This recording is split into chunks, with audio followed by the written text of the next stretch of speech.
You are alive at this very moment, breathing, thinking, existing. This simple fact, so obvious that we rarely pause to consider it, carries within it the seed of the most profound truth you will ever encounter. In a universe of infinite possibilities, here you stand, a conscious being capable of directing your own thoughts. And it is this ability, this power to choose your thoughts that forms the foundation of everything you will ever become. Most men and women will live and die without ever truly grasping this fundamental principle that a person becomes what they think about most of the time. Their lives drift by, pushed and pulled by external forces, their potential lying dormant beneath layers of habitual thinking and unconscious reactions. Like ships without rudders, they move with the tides of circumstance, unaware that within them lies the power to chart their own course. Consider for a moment the quality of your thinking. What occupies your mind in those quiet moments when you're alone? What thoughts do you return to again and again throughout your day? These are not idle questions, for your predominant thoughts are silently shaping the contours of your future with the precision of a sculptor's chisel. They are carving your destiny moment by moment, whether you are conscious of this process or not. The human mind does not operate in a vacuum. It is continuously working, ceaselessly active, processing and interpreting the world around you. And just as a garden left unattended will inevitably fill with weeds, a mind left undirected will naturally drift toward worry, fear, and limitation. This is why so many people find themselves trapped in lives of quiet desperation, sensing that something is missing but unable to identify what it might be. What they fail to realize is that success in any field, in any endeavor, begins with a simple decision. The decision to take control of one's thoughts, to plant deliberately the seeds of greatness, rather than allowing the weeds of mediocrity to take root, to direct the mind intentionally toward worthy goals rather than letting it wander aimlessly through landscapes of doubt and apprehension. Look around you. The world you inhabit, the advancements in technology, the architectural marvels, the artistic achievements, all began as thoughts in the minds of men and women who understood this principle. They knew that creation starts not with physical action, but with mental conception. Every invention, every business, every breakthrough began first as an idea, a visualization, a thought held persistently in someone's consciousness until it demanded expression in the physical world. This is not mysticism or fantasy. It is the practical operation of a universal law as consistent and unyielding as gravity, the law of cause and effect, the law of the harvest. You reap what you sow, not just occasionally or when fortune smiles upon you, but always and without exception. And the seeds you are sowing, consciously or unconsciously, are your habitual thoughts. Understanding this, truly understanding it, places in your hands a power beyond measure. For if thought precedes all action and action precedes all results, then by taking control of your thinking, you gain command over the direction of your life. You move from the passenger seat to the driver's seat. You transform from being a creature of circumstance to becoming a creator of circumstance. But knowledge without application is merely information, not transformation. And this is where most people falter. They may intellectually grasp the connection between thought and result, but they fail to implement this understanding in their daily lives. They continue to think reactively rather than proactively, allowing external conditions to dictate their internal states. They fail to force themselves to take action. Taking action, decisive, purposeful action, is the bridge that spans the gap between potential and achievement. It is the mechanism by which thought is converted into result. And yet action without proper direction is merely motion, activity without productivity. True action, action that transforms and elevates, must be guided by clear vision and powered by unwavering purpose. Purpose. This simple word contains within it the secret to a life of meaning and accomplishment. For what is purpose but the conscious direction of energy toward a predetermined end? To live with purpose is to live deliberately, to move through each day not as a leaf blown by the wind, but as an arrow flying true to its target. Ask yourself, what is your purpose? Not what society expects of you or what others have told you it should be, but what calls to the deepest part of you? What work would you do if money were no object? What contribution would you make to the world if you knew you could not fail? These questions, properly considered, can illuminate the path before you and infuse your actions with a power that mere activity can never possess. Most people never ask these questions. They drift through life reacting to whatever appears before them, their days filled with busyness but devoid of direction. They mistake movement for progress, confusing the means with the end. And when they reach the conclusion of their lives, they look back with regret at all they might have accomplished, had they only known what they truly wanted. But you need not share their fate.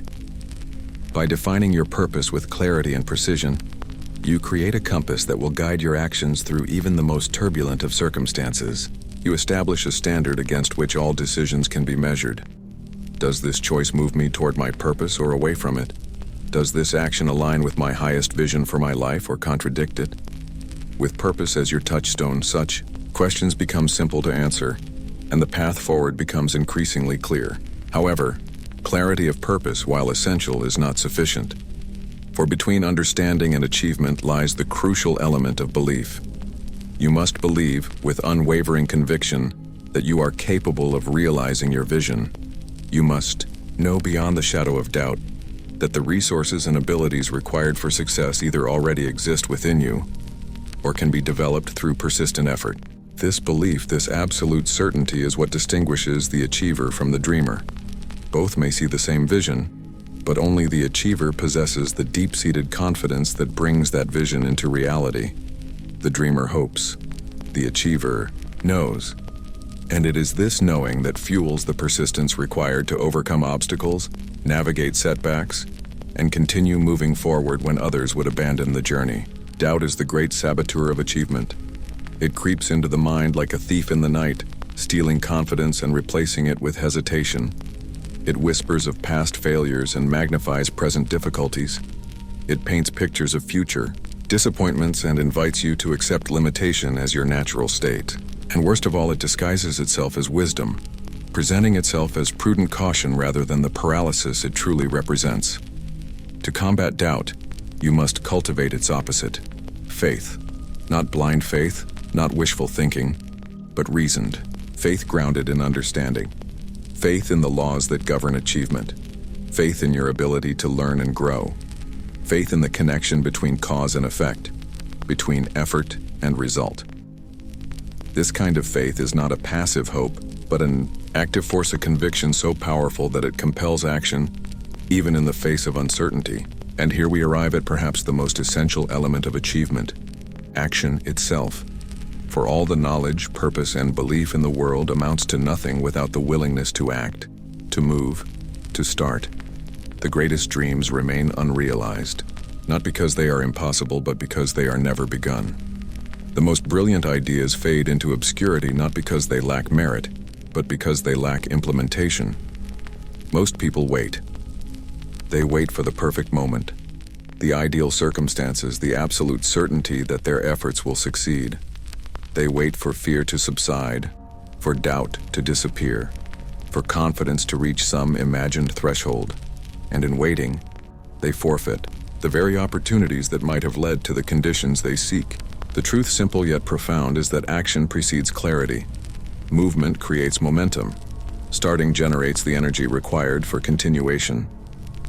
The perfect moment is not coming. The ideal circumstances will never arrive. Certainty is an illusion that exists only in retrospect. The time to act is now, with whatever resources you currently possess from whatever position you currently occupy. Consider the lives of those who have achieved greatly. Thomas Edison did not wait until he had perfected the light bulb before beginning his experiments. He started with what he knew and learned through action what would and would not work. Henry Ford did not delay production until he had mastered every aspect of automobile manufacturing. He began with a vision and refined it through implementation. Abraham Lincoln did not postpone leadership until he had overcome every personal doubt. He stepped forward and grew into the role that history required of him. These men, and countless others like them, understood that achievement is not a destination reached through perfect preparation, but a process unfolding through persistent action. They knew that mistakes are not failures but feedback, that setbacks are not defeats but detours, that obstacles are not barriers but opportunities for creative problem solving. This perspective, this willingness to begin before you feel ready, to act before you have eliminated all uncertainty, is what separates those who merely dream from those who actually achieve. It is the dividing line between potential and performance, between what might be and what actually becomes. But not all action is created equal. There is a vast difference between activity and productivity, between motion and progress. Effective action that moves you measurably closer to your goals must be guided by strategy, informed by intelligence, and sustained by discipline. Strategy provides direction. It is the roadmap that guides your efforts, ensuring that each step brings you closer to your destination rather than merely exhausting your energy. Without strategy, action becomes random, haphazard, a scattering of effort rather than a concentration of force. With strategy, even small actions gain significance as part of a larger design, each contributing to momentum that builds over time. Intelligence informs priorities. In a world of unlimited possibilities but limited resources, you cannot do everything. Time, energy, attention. These are finite currencies that must be invested wisely. Intelligence allows you to discern between actions that merely keep you busy and those that genuinely advance your purpose. It helps you identify the vital few tasks that will yield the greatest returns, enabling you to focus your efforts where they will have the most impact. Discipline sustains effort. Beginning is important, but continuing is essential. The initial surge of enthusiasm that accompanies a new endeavor eventually subsides, leaving discipline to carry you through the inevitable plateaus, difficulties, and moments of doubt. Discipline is the ability to separate feeling from function, to act based on commitment rather than convenience, to do what needs to be done regardless of momentary preferences or fluctuating moods. Together, these elements, strategy, intelligence, and discipline, transform mere activity into achievement. They convert motion into progress. They ensure that your efforts over time accumulate into tangible results rather than dissipating into mere busyness. The path of achievement is rarely straight or smooth. It winds through valleys of difficulty and climbs over mountains of challenge. It encounters unexpected obstacles and unforeseen complications. It requires adjustments, adaptations, and sometimes complete recalibrations of approach. But through it all, one principle remains constant. Movement forward, however slow or halting, is infinitely superior to perfect stillness. Consider the metaphor of navigation. A ship's captain setting out across the ocean does not expect to maintain a perfectly straight course from departure to destination. Winds shift, currents change, storms arise. The captain understands that the journey will require countless small adjustments, continuous monitoring, and occasional major course corrections. But through it all, the ship keeps moving, and each adjustment brings it incrementally closer to its intended harbor. Your journey toward any worthy goal follows the same pattern. You will not move in a perfectly straight line from where you are to where you wish to be. You will veer off course. You will encounter resistance. You will sometimes feel lost or confused about which way to turn. But as long as you keep moving, as long as you maintain forward momentum and make the necessary adjustments along the way, you will eventually arrive at your destination. This truth reveals another crucial principle: flexibility. While purpose provides direction and discipline maintains movement, flexibility allows for adaptation to changing circumstances and unexpected developments. The rigid tree that cannot bend in the wind eventually breaks. The flexible reed that yields to pressure survives the storm. Similarly, the rigid mind that cannot adapt to new information or unforeseen obstacles eventually fails. The flexible intelligence that can adjust its approach without abandoning its purpose ultimately succeeds. Flexibility is not weakness or inconstancy. It is not the abandonment of goals at the first sign of difficulty. Rather, it is the recognition that there are multiple paths to any destination, multiple strategies for achieving any objective. When one approach proves ineffective, the flexible mind does not conclude that the goal is impossible, but simply that a different method is required. This quality, the ability to persist in purpose while adapting an approach, is characteristic of all great achievers. They combine unwavering commitment to their objectives with remarkable creativity in their methods. They know what they want with absolute clarity, but they remain open to discovering new ways of getting there.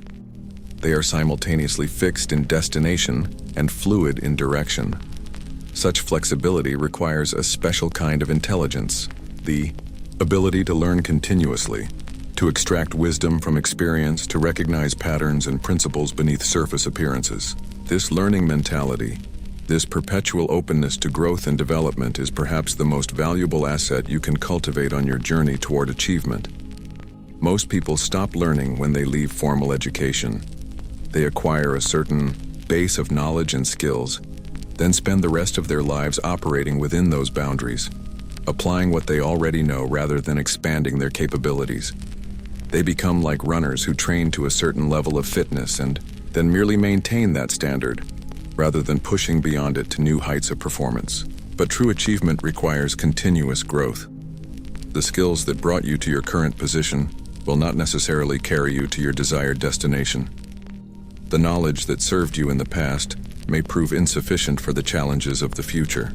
To advance consistently toward your highest goals, you must be willing to evolve continuously, to stretch beyond your current capabilities, to develop new competencies as circumstances demand. This ongoing evolution, this willingness to reinvent yourself repeatedly as you move toward your objectives, is what distinguishes those who achieve greatly from those who merely perform adequately. The former understand that they themselves are their most important project, that personal development is not a luxury but a necessity, that investment in their own growth yields returns that far exceed any other form of capital appreciation. Such investment takes many forms. Reading that expands your understanding, relationships that challenge your thinking, experiences that test your capabilities, reflection that deepens your self-awareness. Each of these, approached with genuine curiosity and humility, contributes to an expansion of consciousness that directly translates into enhanced performance and accelerated achievement. But perhaps the most powerful form of learning comes through deliberate practice, the intentional development of specific skills through focused, repetitive effort, guided by immediate feedback and progressive challenge. This is how musicians master their instruments, how athletes refine their movements, how speakers develop their eloquence, how leaders cultivate their judgment, not through passive exposure or general experience, but through targeted exertion, designed to stretch current abilities just beyond their present limits. This principle that skills develop through deliberate challenge rather than comfortable repetition applies to every area of human performance. You grow not by doing what comes easily, but by attempting what feels difficult. You develop not by staying within the boundaries of current capability, but by venturing repeatedly into the adjacent territory of the just barely possible. You advance not by avoiding failure, but by courting it as evidence that you are operating at the edge of your present capacity. Such growth requires courage, the willingness to risk temporary discomfort for lasting improvement, to accept momentary inadequacy for eventual mastery, to endure the awkwardness of novice performance on the path to expert execution. Most people avoid this courage. They prefer the safety of the known to the uncertainty of the new, the comfort of established routines to the vulnerability of fresh challenges. And in choosing safety over growth, they condemn themselves to stagnation, to lives lived within narrow parameters that steadily contract rather than continuously expand. But you need not share their fate. By embracing growth as a core value, by committing to continuous learning as a way of life, you set yourself on a trajectory of endless development and cumulative achievement. You become not a finished product, but a perpetual work in progress, not a static entity, but a dynamic process, not who you are, but who you are becoming. This perspective, this view of yourself as a constantly evolving being rather than a fixed personality, liberates you from the limitations of the past and opens you to the possibilities of the future. It frees you from the constraints of current identity and invites you to create yourself anew in alignment with your highest vision. It transforms self-concept from a prison that confines potential into a vehicle that expresses it. Most people define themselves by what they have been and done. Their self-image is a composite of past experiences, achievements, failures, and feedback from others. This backward-looking orientation anchors them to their history, making growth not merely difficult, but conceptually challenging. How can you become what you have not been when your entire self-definition is based on what you have been? The achievement-oriented mind operates differently. It defines identity not by the past but by the future, not by what has been accomplished but by what remains to be done, not by current reality but by ultimate possibility. It sees the self, not as a finished product to be accepted but as raw material to be shaped, not as an inheritance to be preserved, but as a capacity to be developed, not as a conclusion, but as a premise. This forward-looking orientation creates a very different relationship with the present moment. Rather than seeing current circumstances as confirmation of who you are, you recognize them as the starting point from which you move toward who you can become. Rather than interpreting present limitations as permanent boundaries, you view them as temporary conditions to be transcended through focused effort and strategic action. Rather than accepting today's reality as tomorrow's destiny, you understand it as merely the raw material from which you will forge a different future. Such perspective transforms your relationship with time itself. The past becomes not a determinant but a resource, not a prophecy but a reference, not a sentence but a lesson. The future becomes not a mystery to be awaited but a creation to be shaped. Not an arrival at a predetermined destination but an ongoing expression of expanding possibility. And the present becomes not merely a moment to be experienced, but a workshop in which tomorrow is being actively constructed, choice by choice, action by action, thought by thought. This consciousness, this awareness of yourself as both the sculptor and the clay, both the artist and the canvas, both the writer and the story places in your hands a power beyond measure. For if you are not merely living your life but creating it, not merely discovering your purpose but determining it, not merely fulfilling your destiny but designing it, then the boundaries of possibility expand beyond conventional horizons to encompass whatever you can conceive with clarity and pursue with persistence. But such power carries with it profound responsibility. For if you are indeed the author of your experience, the architect of your achievement, the creator of your circumstances, then you cannot reasonably blame external conditions for internal dissatisfaction. You cannot credibly attribute your limitations to others' actions or inactions. You cannot justifiably explain unfulfilled potential through references to adverse environments or inadequate support. This is perhaps why so many people unconsciously resist taking full responsibility for their lives. The price of power is accountability. The cost of agency is ownership of results. The consequence of creative freedom is the absence of excuses. And faced with this stark equation, many prefer the comfort of victim narratives to the challenge of creator responsibilities. They would rather explain why they cannot than explore how they might. They would rather justify inaction than risk failure through attempt. But for those willing to pay the price of responsibility, the rewards of authorship await. By accepting complete ownership of your life, your choices, your actions, your results, your circumstances, you claim the authority to rewrite any aspect that does not serve your highest purpose. You gain the power to revise limiting narratives, to reframe restrictive beliefs, to reimagine possibilities beyond current constraints. You become not merely a character in life's drama, but its director. Not merely a participant in the game, but its designer. Not merely a product of circumstances, but their creator. This shift from passive recipient to active generator, from effect to cause, from object to subject represents the most fundamental transformation available to human consciousness. It is the pivot point around which all achievement turns, the fulcrum upon which all greatness balances, the axis around which all meaningful change revolves. Without it, effort becomes fragmented, purpose becomes diluted, and potential remains largely unrealized. With it, even modest resources can be leveraged into remarkable results through the application of focused intention and strategic action. The choice between these orientations, between victim and creator, between passenger and driver, between circumstances servant and circumstances master is not made once, but continuously. Each moment presents fresh opportunities to claim authorship or surrender it, to act from the center or react from the periphery, to generate conditions or respond to them. And it is the cumulative effect of these choices, made thousands of times, across months and years, that ultimately determines the quality and character of a life. This understanding that life is shaped not by dramatic decisions but by habitual choices reveals yet another crucial principle: the power of consistency. Great achievements are rarely the result of spectacular singular efforts, but rather the accumulated impact of small actions performed regularly over time. The masterpiece is created not in one inspired session, but through thousands of brushstrokes applied daily. The fortune is built not through one brilliant investment, but through disciplined allocation of resources across decades.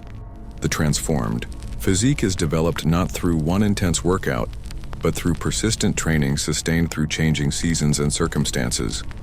Most people overestimate what they can accomplish in a day and underestimate what they can achieve in a year. They focus on immediate results rather than consistent processes, on momentary motivation rather than sustainable systems, on periodic intensity rather than perpetual improvement. And in doing so, they forfeit the most powerful force available for personal transformation: the compound effect of small choices made consistently over time.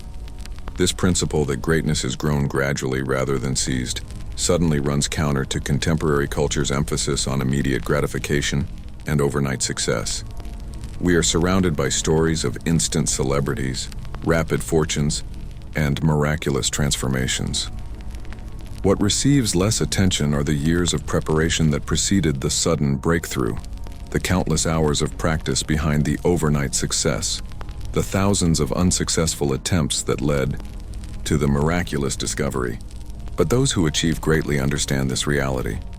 They know that the fruit is harvested long after the seed is planted, that results follow effort with a delay that tests patience and faith, that meaningful accomplishments require extended commitment rather than brief exertion. And armed with this knowledge, they approach their goals differently. They focus less on immediate outcomes and more on consistent action. They measure progress not by daily results, but by faithful adherence to effective processes.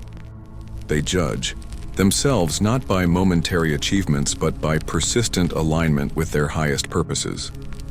This orientation, this willingness to delay gratification, to trust in processes rather than fixate on outcomes, to value consistency above intensity, produces a very different experience of the achievement journey.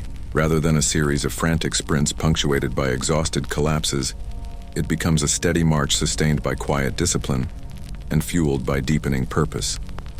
Rather than oscillating between manic activity and depleted recovery, it maintains a sustainable pace that can be continued indefinitely. Rather than consuming motivation through periodic bursts of unsustainable effort, it conserves and even generates energy through the satisfaction of steady progress.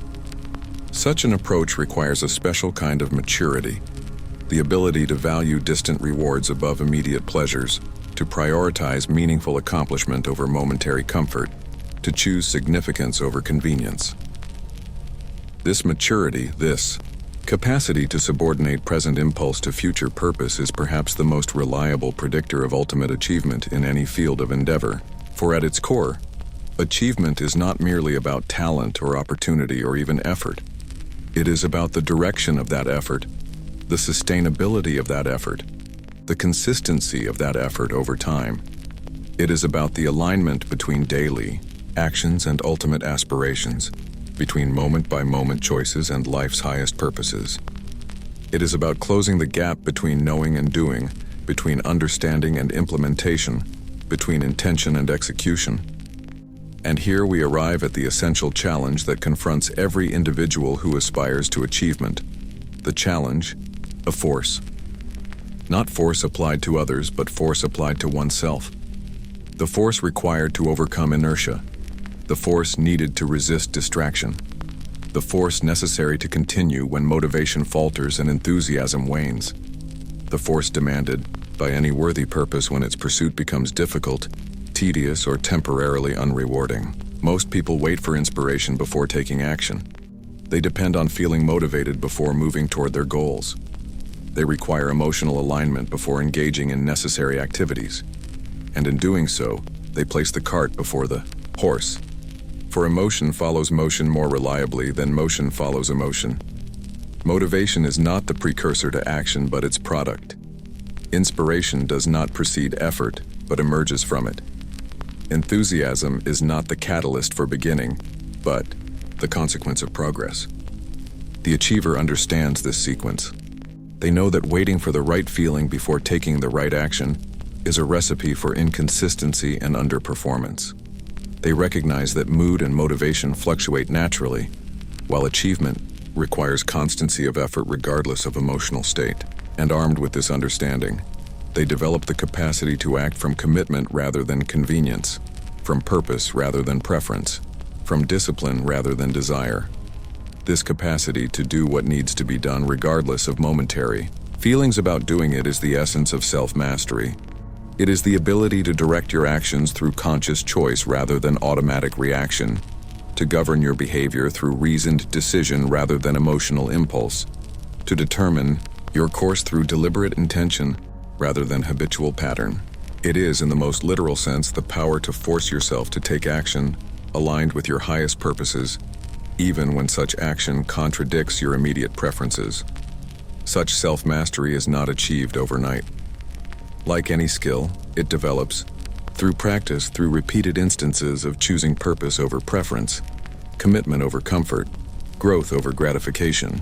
Each such choice strengthens the muscle of self-direction, expanding your capacity to act from center rather than periphery, from core values rather than surface emotions. And over time, this expanded capacity transforms not just your results, but your entire experience of the achievement process. For there is a paradox at the heart of self-directed action. What begins as self-compulsion eventually becomes self-expression. What starts as forcing yourself to take necessary actions gradually transforms into wanting to take those same actions. What initially requires conscious discipline eventually becomes unconscious preference. The force once needed to overcome resistance becomes the flow of aligned purpose and authentic desire. This transformation from forcing to flowing, from compelling to choosing, from discipline to preference represents the ultimate integration of purpose and personality. It is the point at which your deepest values and your natural inclinations align, where what you know you should do becomes what you genuinely want to do, where duty and desire merge into a unified force driving you toward your highest potential. Few people experience this integration. Most live divided lives, constantly torn between what they feel they should do and what they actually want to do. They experience purpose as obligation, discipline as deprivation, and achievement as sacrifice. Their journey toward goals feels like a continuous battle against themselves, a constant struggle between their higher aspirations and their lower appetites, their long-term vision and their short-term desires. But it need not be this way. Through consistent alignment of action with purpose, through regular instances of forcing yourself to take necessary steps, even when emotionally uncomfortable, you gradually reshape not just your results, but your preferences. You rewire not just your behaviors, but your desires. You reconstruct not just your habits, but your inclinations. And in doing so, you transform achievement from a bitter pill to be swallowed into a natural expression of who you are becoming. This journey from fragmentation to integration, from internal conflict to internal alignment, from self-compulsion to self-expression, represents perhaps the highest form of personal development. It is the point at which discipline dissolves not through abandonment, but through incorporation, where effort diminishes not through surrender, but through mastery, where forcing gives way not to laziness but to flow. Such integration remains an ongoing process rather than a fixed destination. There will always be aspects of necessary action that initially require force, moments of resistance that demand conscious override, instances where commitment must temporarily trump convenience. But with each such victory, each time you force yourself to take aligned action, despite contrary emotion, you further cement the neural pathways of integration, strengthening the connection between purpose and preference, between knowing and doing, between vision and implementation. And here we arrive at perhaps the most profound truth of achievement, that the greatest victory is not over external obstacles, but over internal resistance, not over outside competitors, but over inside limitations, not over environmental constraints, but over personal inertia. The most meaningful triumph is not the conquest of markets or mountains, but the mastery of your own mind, the alignment of your actions with your aspirations, the translation of your highest values into your daily behaviors. This victory, this alignment between inner purpose and outer expression is available to anyone willing to pay its price. It does not depend on special talent or exceptional opportunity or fortunate circumstance. It requires only the willingness to force yourself to take action aligned with purpose, consistently, persistently, regardless of emotional fluctuation or temporary discomfort or occasional setback. It demands only the courage to begin before you feel ready, to continue when results are delayed, to persist when obstacles arise, to adjust when strategies fail, to recommit when motivation wanes. Such courage, such willingness to act in the face of uncertainty, to move despite doubt, to begin without guarantee, is the foundation of all achievement. For between vision and result lies the crucial territory of action, the bridge that must be crossed, the gap that must be spanned. And it is here, in this intermediate space between idea and accomplishment, that most dreams perish, most potential remains unrealized, most destinies go unfulfilled. But your dream need not share this fate. Your potential need not remain dormant, your destiny need not go unclaimed. By understanding the sequence from thought to result, by clarifying your purpose with unwavering precision, by believing in your capacity with unshakable conviction, by taking action with strategic intelligence, by learning continuously from every experience, by persisting through every obstacle, and by forcing yourself to continue when emotion alone would cause you to quit, you place yourself firmly on the path of achievement, the road of fulfillment, the journey toward the complete expression of your highest nature. This is your birthright as a thinking being, the capacity to conceive and create, to envision and manifest, to transform thought into thing. This is your privilege as a conscious entity, the ability to choose your direction, determine your destiny, and shape your experience through the application of your own mental and physical resources. This is your responsibility as an evolving soul, to develop your gifts, expand your capabilities, and contribute your unique value to a world hungry for what only you, in your distinctive way, can provide. The choice as always remains yours. You can drift with the current of circumstance or navigate by the compass of purpose. You can react to conditions or create them. You can follow the path of least resistance or forge the way of greatest meaning. You can accept limitation or pursue possibility. You can surrender to convenience or commit to excellence. You can wait for motivation or force yourself to take action. And in this choice made not once but continuously, not in word but in deed, not in intention but in implementation, you write the story of your life, determine the measure of your contribution, and establish the quality of your legacy. For in the final analysis, you become not what you wish or want or hope, but what you do repeatedly, consistently, persistently. You create yourself through your choices, your actions, your habits, through what you force yourself to do when desire alone is insufficient to move you toward your highest purpose. Let this understanding guide you now. Let it inform your decisions, direct your actions, and shape your habits. Let it transform not just what you achieve, but who you become. For in the integration of knowing and doing, of purpose and action, of vision and implementation, you discover not just the path to external results, but the key to internal fulfillment. The deep satisfaction that comes from living a life of integrity, meaning, and continuous expansion. The time for waiting is past. The moment for action is now. The opportunity for transformation is present. Seize it with both hands, embrace it with your whole heart, and pursue it with your complete being. Force yourself to take the first step, then the next, then the next. And through the accumulation of these steps, these moments of chosen action, these instances of purposeful movement gradually build the life, the contribution, and the legacy that represent the full flowering of your unique potential. This is your opportunity. This is your challenge. This is your invitation. Force yourself to take action, not once but continuously, not sporadically, but systematically, not temporarily, but permanently, and in doing so, transform not just your circumstances but your character, Not just your results, but your reality. Not just your achievements, but your identity. This is the path. This is the process. This is the journey. Begin it now. Continue it persistently and complete it magnificently. Your future self awaits the decision you will make in this moment. Choose wisely, act decisively, and live extraordinarily.